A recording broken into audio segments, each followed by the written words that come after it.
Baka puso buhay na buhay ang Pinoy Pride sa 2024 Paris Olympics sa lahat ng mga atletang Pinoy sa Paris. Mars, mabuhay Oo po naman, kayo! Mabuhay!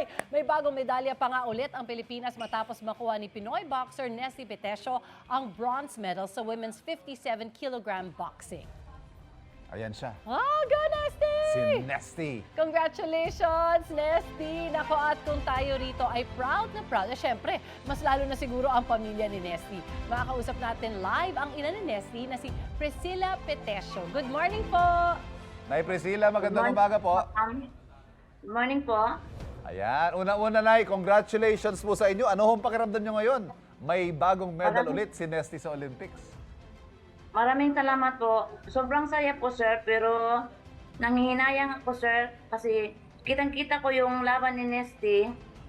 Sana sa akin lang po, sir. Si Nesty talaga ang nanalo sa laban niya po, sir. Oo nga ho, tsaka the fact na split decision ito, ibig sabihin may isang judge na sa tingin niya rin, ganun, na si Correct. Nesty ang panalo. Hindi ho ba? Yes po. Nako, sigurado tinutukan nyo yung laban, tsaka marunong na kayo magbasa ng laban, di ba? Kamusta po kayo habang pinapanood yung laban? Hindi ho ba kayo umiilang-ilang na ganyan o sumusuntok Go, din? anak!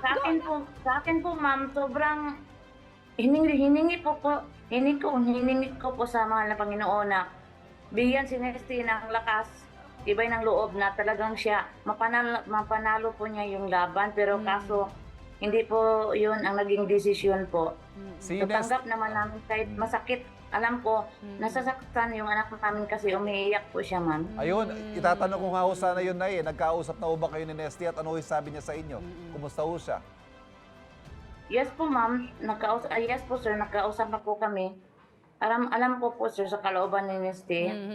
Talagang nangihinayang po siya kasi alam niya yung kung resulta ng laban po, sir. So, ganun ang naging desisyon. Wala na po kaming magagawa. At Tanggap na po namin yun, sir. At kanyo umiiyak ho siya, Nay? Yes po, sir. Nagkausap po kami. Naawa nga po kami sa kanya, sir. Ganun talaga, Mars, ano? Yung kahit ikaw na yung nasaktan, ikaw yung sumabak, pero dahil hindi mo naibigay yung ikasasaya sana ng sambayanan. Totoo. Pero sana ho na iparating nyo rin kay Nesty Nay na naku, proud na proud pa rin pong sambayanan sa kanya. Kahit bronze pa yan. Bronze medal. Basta yung nakalaban siya, talaga malaking bagay na ho yun para sa bayan. Yes po, sir. Yung nagnadala, nakuha niyang bronze medal, malaking karangalan na po yun sa bansang Pilipinas yun, sir. Opo, we are so proud of her po. Naku, alam niyo po ba kung kailan ang uwi niya? Yes po, ma'am. Ngayong 15 birthday po ng kanyang kapatid, so nag-promise po siyang uuwi po siya dito namin po. Malaki-laki celebration Oo ito. naman. Bronze pa rin yan, ha? Olympics yan, ibang One of the ibang best klaseng in the usapan. world pa rin, Pars, di ba? Oo naman, oo naman. Nay, mensahe niyo po para kay Nesty at gayon din po sa sambayan ng Pilipino. Para sa akin po, mensahe ko po sa iyo, anak. Alam ko, nasasaktan ka. Hindi binigay para sa iyo yung inaasam-asam mong gintong medalya. Yun nga, tanggapin na lang natin ng loob sa kalooban at mag-ingat ka palagi dyan. Huwag ka palaging manalig sa Panginoon po.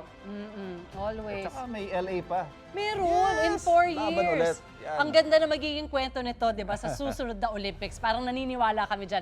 Maraming salamat po, Nanay Priscilla. At of course, congratulations po ulit kay Nesty. Maraming salamat po. Congratulations. Congrats po. Yan.